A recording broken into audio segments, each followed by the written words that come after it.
Yeah, I'm an old dad, got married late, got married in my early 40s. But that was perfect time for my maturity level, honestly. I don't judge. I think people get married any age, young or old. But look, if you get married young, I think men get married any age you want, but have your bachelor party in your 40s. Please, for the love of God. Because there's nothing sadder than a group of 22-year-olds that have one credit card that is like one of their dads or something. Like trying to get in a strip club and just like, I have one to tip. This is great. Like, you guys need to go home and play Xbox. Like, seriously. Because you got money when you're in your 40s if you lived right, I went to Temecula, wine country, mom wine country, with a bunch of dudes, 10 or 12 dudes, and we had t-shirts that had my wife's face on them, like a glamour shot, right? With the word Kara in cursive, like thug life across our stomachs. We're walking around partying. It was us some bachelorette parties, and they'd adopt us, like they loved us. And then one woman got it totally wrong. She's like, oh my God, that's so cool. Did she die? What? No. Actually, yes. We dated her. All of us dated her. She was our lover. And she died suddenly in a horrible motorcycle accident, and we decided to party. Cheers. I didn't even make fun of her. I was like, no, I'm gonna marry her. She's like, oh, good. And walks away. That was it. I loved her confidence. It was fantastic. But like, we had a nice Airbnb.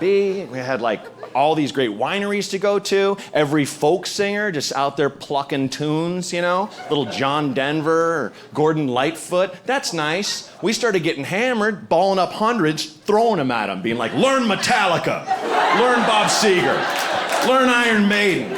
Screw it, learn Drake. Just seeing how far they'd go. Doom, doo, doo, doo. Exit life.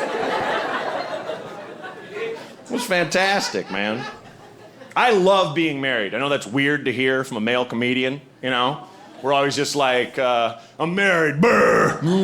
Like you failed. Like, oh no, you found someone to love you, you gross fat sack of trash. That's a failure, really? Were you gonna be surfing the seas of pussy at some point? You creep. I don't think that was gonna happen. I think she saved you from hell. I think that's what happened.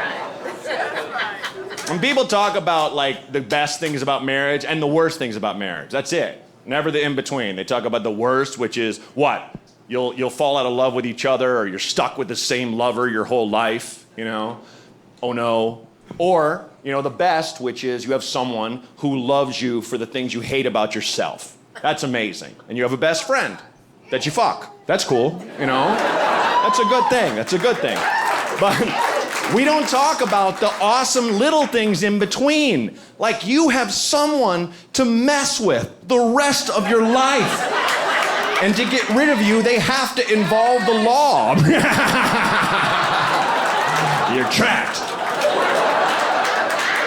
And I'm not saying do it all the time. Don't, be abusive or shitty, but every once in a while, do a little razz, right? Here's a free one. Did you guys know that if you're in public and you're holding hands with someone and you say some complete insanity, they're a part of that insanity now?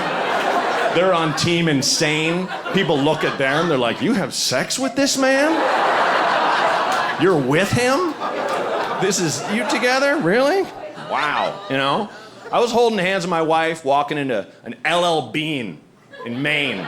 Like literally the nicest store you've ever even seen or heard of. And this lovely elderly female clerk comes up and is like, can I help you find something? And I was like holding my wife's hand. I go, yes, where are your lovers' sex kayaks? So you face each other and your chakras mix, and every time you hit the rapids, they explode and orgasm, and you can hold it up to 2 hours. We're looking for a third. Come back. My wife's like, let go of my fucking hand! I hate you so much. God damn it.